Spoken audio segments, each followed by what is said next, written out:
This is Arts Alive. I'm Lynda Philippi, and my guest today is Jesse Leavitt. And Jesse's here from Willamina to talk about his wood carving and his art. So welcome. Well, good to be here. And I guess we better first talk about my new pet here. I love this. You want to talk a little bit about this dog? Oh, this is my latest project. I'm carving people's dogs. You bring me a picture, I will make a likeness of your dog. Oh, really? Is that how that works? So is this somebody's dog? No, this is just a random dog. I'm just starting out, so I'm doing practice. This is sort of a practice piece. Okay. And, he was a big hollow log, and I cut it in half. And he was originally going to be a mastiff, but there was so much termite damage, he ended up getting skinnier and skinnier and skinnier. And lo and behold, he started looking like a bloodhound, so I went with it. Okay. Do you have sort of an encyclopedic knowledge of what different dogs look like? No, I'm just getting started out on the dogs. That's just my new carving angle for this spring. Okay. So you have like an illustrated book of dogs or something you can leaf through? I have some references, and I can always look on the computer if I can't find anything else. Well, I guess if the wood gets really crappy, you can get it down to like a little teacup poodle or something, right? Absolutely. That's the good thing about dogs, is if you goof up your carving, you can change the breed. Yeah, exactly.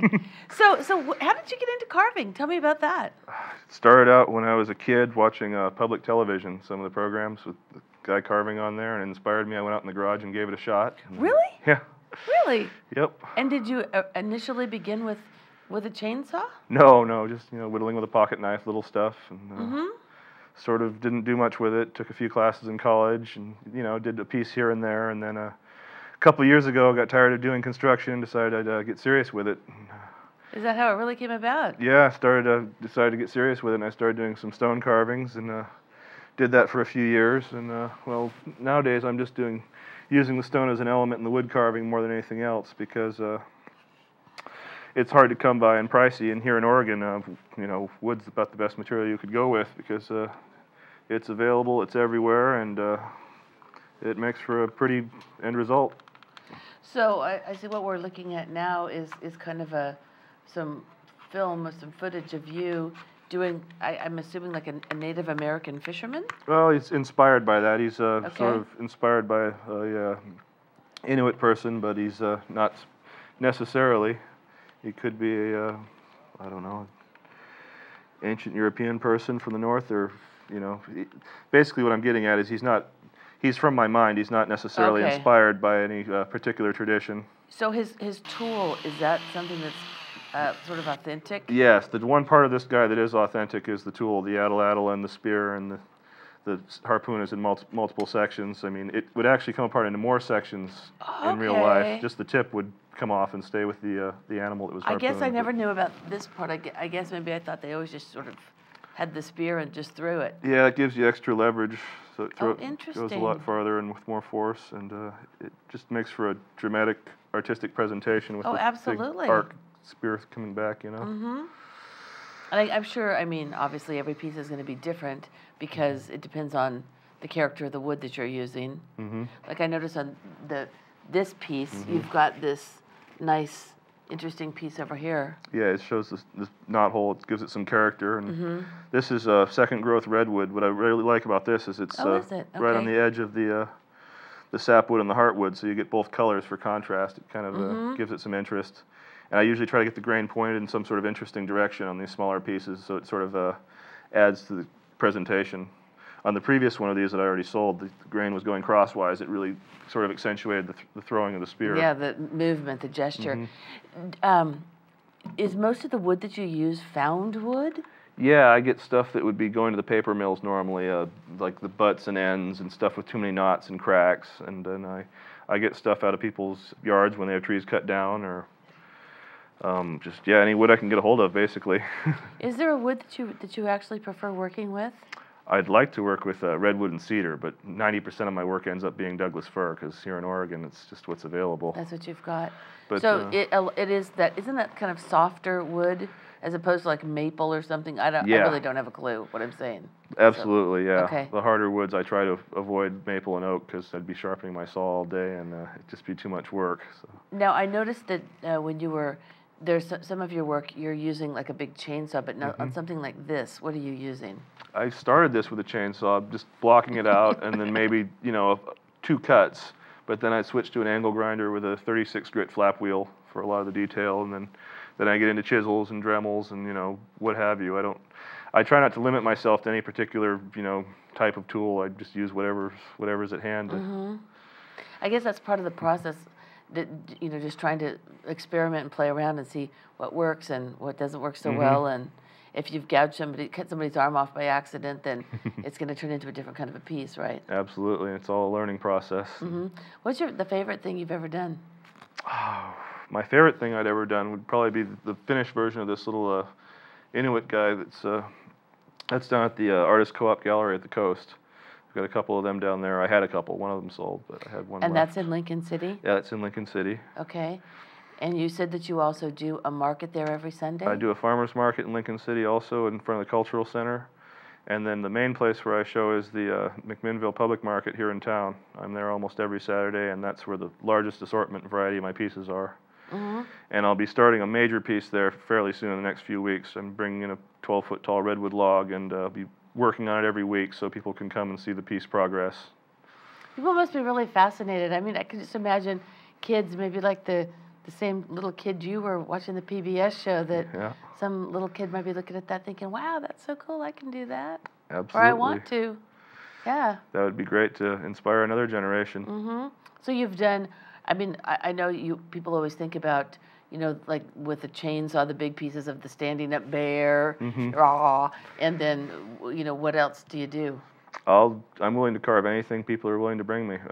Pictures, you know, if a piece is too challenging, I'll mock it up in clay and, you know, work out the shape beforehand so I, you know where to carve. Otherwise, most of the time I can just walk up to a tree if it's a simple piece and just have at it. You know, so when you first approach a piece of wood, we'll just say that you get this wood, does it immediately kind of suggest itself to you, or do you have to think about it for a while and walk around it and sort of look at it? And it's a lot easier if you to start with a defective piece of wood. Starting out with a perfect piece of material is the biggest challenge in the world because it could be anything. It's like this guy, a large portion of him was just rotten away. It just wasn't there. So it was very suggestive of his pose, and everything about him was, I mean, a large part result of the wood I started with. You know, when you first walked in with this dog, what kind of went through my mind was, did you ever, that book, it was, I don't know who wrote it, it's called The Hotel New Hampshire. Anyway, and there was a dog in there. The dog's name was Sorrow. And Sorrow died. And they taxidermied. One of the kids in the family was like a sort of an amateur taxidermist. And so he kept putting the dog in all these different poses. And one of them was an attack pose, and it freaked everybody out. And then, you know, they got all these. So he would change the dog. I guess he'd unstiffen him and put him back into something. And when this first walked in, I thought, oh my gosh, this reminds me of that taxidermy dog. But it's such an interesting thing because, I mean, it immediately assumes a personality, and it's sort of, it's really lifelike, isn't it? Well, that's the idea. Yeah, I mean, it's, you know, it's big, and it's just interesting. I love that. That's the fun of working life size, is it's, you know, stuff immediately jumps out at you, and you question for a minute when you see it out of the corner of your eye, is it real? You know? Yeah, and I think, you know, there's something different about wood from stone, for example. I mean, with stone, you know, you almost immediately sense that this is a statue, this is something else. But when it's wood, it just sort of, I don't know. I mean, they're both organic materials, obviously, but why does wood just have that different kind of a feeling, warmer or something? There's a lot of life to wood.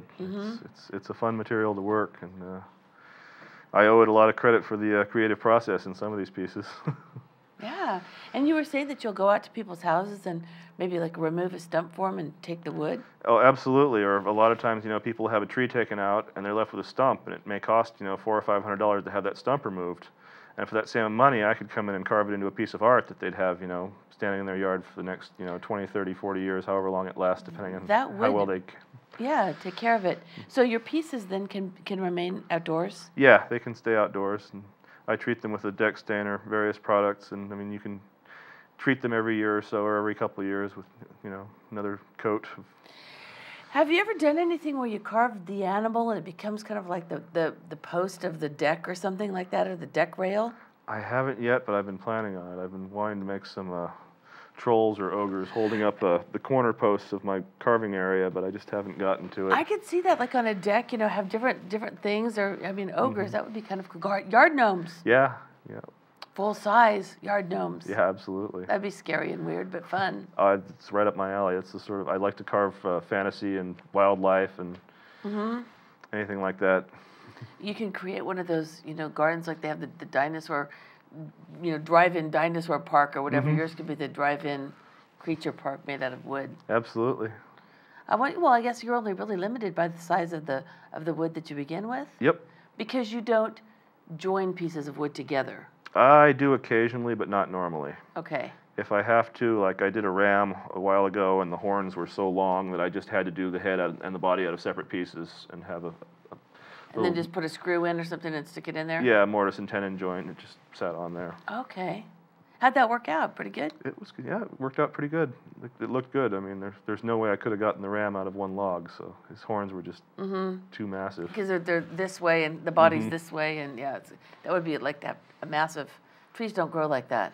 Not anymore. Not normally. The giant redwoods or something. Yep. And I try to be respectful of trees too. Get wood that it's already fallen, or it's recycled, or I'm repurposing it. I try not to create demand for timber. So you're not out cutting down a tree, for example. Exactly. Okay. Well, your yard. I mean, you must do this work outdoors. Yeah, I work in my front yard. Okay. I live out in the sticks, so I just work out in my yard. Do you have a cover? I've got a small one. Okay. It's a repurposed roof from a neighbor's old outbuilding. So sometimes you're out in the wet working, I would imagine. Occasionally. Usually I'm huddled under it's about 12 foot square. Oh, okay, so you've got plenty of room under there. Not plenty, but enough. Now, obviously, probably for the finished work, do you do a lot of, have to do a lot of hand polishing? No, I let the angle grinder and the sanding discs do most of that work. The only hand work you normally do is odd areas that I can't reach with power tools. And sometimes I come back in when the details are on the eyes. I'll use a little hand chisel or small knife or something. That's interesting. And you've never had any classes on wood carving? Not wood carving specifically. I took some stone carving classes in college. But and where was that? In Santa Monica College. Oh, okay. A long time ago.